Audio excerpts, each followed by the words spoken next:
कई मार्केट में ईवीज और प्लग इन हाइब्रिड्स को मैन्युफैक्चरर्स को एडिशनल कंप्लायंस क्रेडिट्स देते हैं।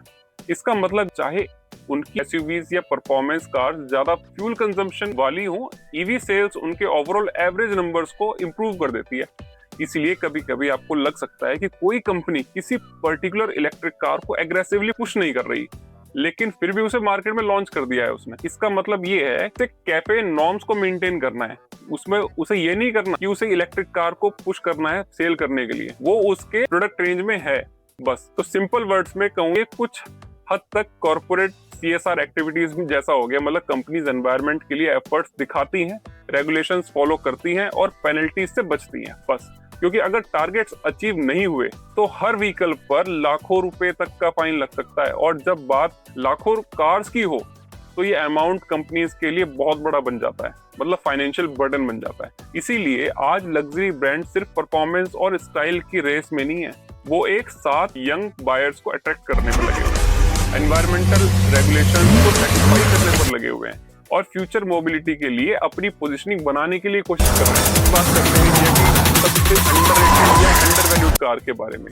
भाई वैसे पर्सनली मुझे जो अंडरवैल्यूड कार वाला टर्म थोड़ा मेरा मानना है कि अगर तो उसके पीछे कोई ना कोई रीजन जरूर होता है। सिर्फ अच्छा प्रोडक्ट होने से सेल्स ऑटोमेटिकली नहीं होती। बहुत लोग कहते हैं कि होंडा एलिवेट एक अच्छी एसयूवी है, लेकिन उसकी सेल्स उतनी स्ट्रांग नहीं है। होंडा सिटी भी एक प्रूवन सेडान है, फिर भी आज उसकी डिमांड पहले जैसी नहीं है। इसका मतलब ये नहीं है कि कार खराब है, बस मार्केट में कंपटीशन बहुत ज्यादा है और कस्टमर्स की प्रेफरेंस बदल चुकी है। मैंने जैसे पहले कहा कि कहीं ना कहीं ब्रांड ने कुछ कमी कर रखी है, इस वजह से वो कार नहीं बिक पा रही। अगर मैं होंडा एलिवेट की ही बात करूं, वो जिस टाइम पर कार लॉन्च हुई है, मतलब क्रेटा भी आ गई, डस्टर भी आ गई, सब आ गई, लेकिन वो कार बाद में इतना लेट आई है और उसके बाद भी कंपनी ने सिर्फ एक ही इंजन उसमें दे रखा है, नेचुरली एस्पिरेटेड इंजन। और चलो अगर वो भी है तो मार्केटिंग नहीं कर रहे, तो अल्टीमेटली कमी ब्रांड की है। दैट्स वाई एक अच्छा प्रोडक्ट मार्केट में नहीं बिक पा रहा। इसी तरह टोयोटा कैमरी को ही देख लीजिए, दुनिया भर में सक्सेसफुल सेडान मानी जाती है, लेकिन इंडिया में उसकी सेल्स लिमिटेड है। इसका सबसे बड़ा रीजन प्राइस और सेडान सेगमेंट का डिक्लाइन पॉपुलैरिटी हो सकती है। आज का इंडियन कस्टमर एसयूवी को ज्यादा प्रेफर करता है। लग्जरी ब्रांड्स की बात करें तो वॉल्वो भी इंडिया में कंपैरेटिवली कम बिकती है। वॉल्वो का फोकस फ्लैशी डिजाइन या स्पोर्टी इमेज से ज्यादा सेफ्टी और कंफर्ट पर रहता है, लेकिन प्रीमियम सेगमेंट में बायर्स अक्सर ब्रांड इमेज, परफॉर्मेंस और स्टेटस सिंबल को भी इंपॉर्टेंस देते हैं। सिर्फ सेफ्टी के ऊपर ही कार थोड़ी बिकेगी, ऊपर से लग्जरी कार्स की मेंटेनेंस और स्पेयर पार्ट का खर्चा भी काफी ज्यादा होता है। तो कार खरीदना एक बार का एक्सपेंस है, लेकिन उसको मेंटेन करना लॉन्ग टर्म कमिटमेंट होती है। लेकिन अगर आप दूसरी बात करें, जिस तरीके से BMW ने अपना ब्रांड इवॉल्व करा है, मर्सिडीज ने किया है या ऑडी ने किया है, वॉल्वो इतना सक्सेसफुल नहीं रहा अपने ब्रांड को और इवॉल्व करने में, लोगों तक पहुंचाने में या उसकी वैल्यू को क्रिएट करने में। वो सिर्फ सेफ कार बनाने के लिए हो रह गए। तो सेफ कार तो आज की डेट में टाटा भी दे रहा है। टाटा टियागो जो 8 लाख रुपए 7 लाख रुपए की कार है, वो भी आज की डेट में बहुत सेफ कार है। तो सिर्फ सेफ्टी के ऊपर अगर आप खेलोगे तो फिर वहां पे ब्रांड वैल्यू बनाना, ब्रांड इमेज बनाना इतना इजी नहीं रहता। अब बात करते हैं एक ऐसी कंपनी की जिसने पूरी ईवी इंडस्ट्री को हिला कर रख दिया है, BYD। कुछ साल पहले तक बहुत से लोगों को इस कंपनी के बारे में पता भी नहीं था, लेकिन आज BYD दुनिया की सबसे पावरफुल इलेक्ट्रिक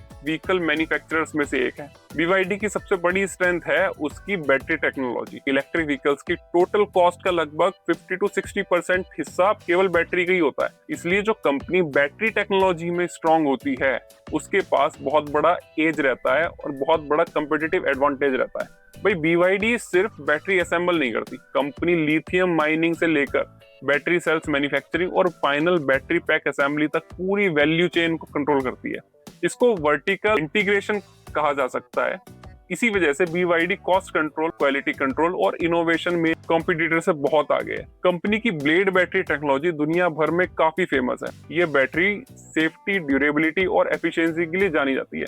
इतनी स्ट्रॉन्ग पोजीशन है कि चाइना में टेस्ला की कुछ कार्स में BYD की बैटरीज आती है, जबकि टेस्ला BYD का क्लोजेस्ट कंपटीटर है। और सबसे इंटरेस्टिंग बात यह है कि लेजेंडरी इन्वेस्टर वॉरेन बफेट ने BYD में इन्वेस्टमेंट किया था कई साल पहले। रिपोर्ट्स के मुताबिक उन्होंने इन्वेस्टमेंट से कई गुना रिटर्न्स कमाए भी हैं, शायद 70 या 75 टाइम। ये दिखाता है कि कंपनी ने पिछले कुछ सालों में कितनी जबरदस्त ग्रोथ करी है। तो अगर ईवी रिवॉल्यूशन की बात हो रही है और बैटरी टेक्नोलॉजी की रेस में बात हो रही है, तो BYD का नाम अगर ना आए तो ऐसा पॉसिबल हो नहीं सकता। आज जो डिस्कशन मार्केट में काफी वायरल हो रहे हैं उसका कोर टॉपिक एक सिंपल सी चीज से स्टार्ट होता है, ईवी बैटरीज और चाइनीज इनोवेशन। लोग कहते हैं कि कुछ इंडिया में सोल्ड मारुति ईवी कार, जैसे हम ईवी टारा की बात करते हैं, उसमें भी BYD की बैटरी है।